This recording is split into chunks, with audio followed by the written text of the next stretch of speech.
Bonjour et puis bienvenue à notre discussion. Aujourd'hui, on met les mains dans un sujet bien concret pour pas mal toutes les entreprises manufacturières, hein, les fameux scraps ou les rebuts de production, comme on dit ici. Hmm, Pensez mettons à une usine qui imprime des étiquettes pour des bouteilles de vin.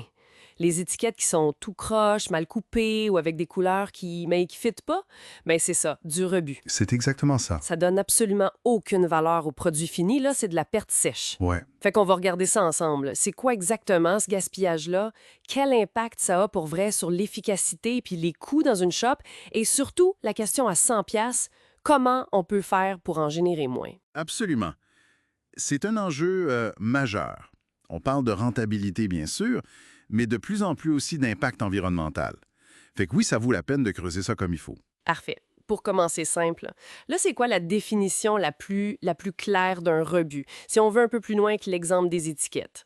Ben, essentiellement, c'est toute matière première, pièce en cours de fabrication ou même un produit fini qui est gaspillé ou défectueux ou qui sort des normes durant le processus de production. OK. Ça peut venir d'une erreur humaine, d'un équipement qui fait défaut, un problème de qualité de matière première reçue ou même juste des contraintes du procédé lui-même. Puis l'impact réel, là, dans l'usine au jour le jour, ça a l'air de quoi? C'est juste quelques morceaux perdus ici et là ou c'est plus sérieux? Ah, c'est souvent beaucoup plus sérieux qu'on le pense.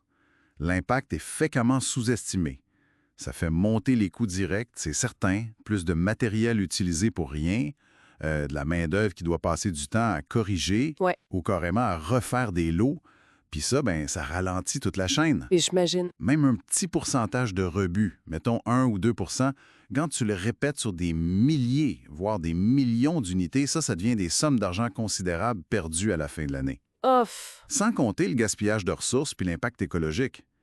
Heureusement, là, les outils de l'industrie 4.0, genre les capteurs connectés, ça nous aide maintenant à mieux traquer ça en temps réel. Ouais, quand tu le présentes comme ça, 1%, ça paraît pas gros, mais sur le volume, ça chiffre vite. Bon, puis ces problèmes-là, d'où ça vient le plus souvent? C'est la faute de la machine? De l'opérateur? Mais c'est rarement une seule cause, tu sais. C'est souvent un mélange. Les suspects habituels incluent l'erreur humaine, une distraction, une mesure imprécise, un mauvais ajustement de machine, Mhm. les défaillances d'équipement, un manque de maintenance préventive, un problème de calibration de l'usure, ou encore une gestion déficiente des matières premières, des problèmes de stockage, des variations dans la qualité reçue des fournisseurs, OK. des bris dans la chaîne logistique. L'important, c'est d'avoir les bons outils puis les bonnes méthodes pour identifier rapidement la cause racine quand ça arrive dans l'usine. Faut pas juste constater, là, faut comprendre pourquoi. Logique. Alors, on arrive au cœur du sujet. Comment on fait pour éviter ça? Ou au moins pour réduire drastiquement ces rebuts? Il n'y a pas de solution magique unique, là, mais une combinaison de stratégies qui fonctionnent bien. Premièrement, l'automatisation puis le contrôle qualité intégré. OK. Pensez à des systèmes de vision qui inspectent chaque pièce, des capteurs qui monitorent les paramètres critiques en continu. Ça permet de poigner les défauts dès qu'ils apparaissent. Ah, tout de suite. Souvent avant même que ça devienne un rebut coûteux. Exact. On peut arrêter la production, corriger le tir tout de suite. Puis ça, c'est bon. Deuxièmement, l'optimisation des processus. Souvent en s'inspirant du lean manufacturing, La la philosophie. philosophie qui vise à éliminer tout gaspillage, tu sais. Le lean, ouais. On analyse chaque étape pour voir où la valeur est ajoutée et surtout où elle ne l'est pas. Des outils comme le VSM, la cartographie de la chaîne de valeur, ça aide énormément à visualiser où le temps et la matière sont perdus. C'est comme une map, finalement. C'est ça, exactement. C'est comme faire une carte routière de ta production pour voir les bouchons puis les cul-de-sac. Le 5S pour l'organisation du poste de travail ou le Kaizen pour l'amélioration continue par TIPA, ben ça fait partie de cette boîte à outils-là aussi. OK. Puis finalement, il ne faut jamais sous-estimer l'importance du facteur humain.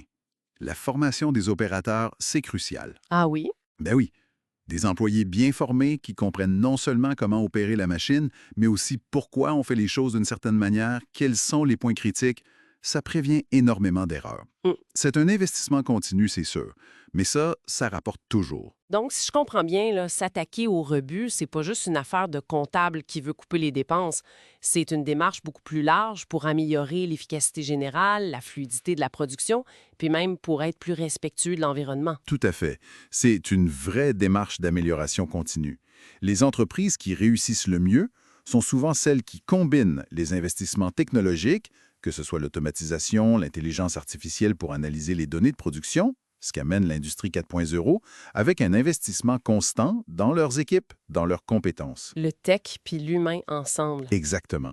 Ça mène à une production plus durable, plus agile et ultimement plus compétitive. Et oui, ça réduit l'empreinte écologique, ce qui, c'est plus une option de nos jours. Non, c'est sûr.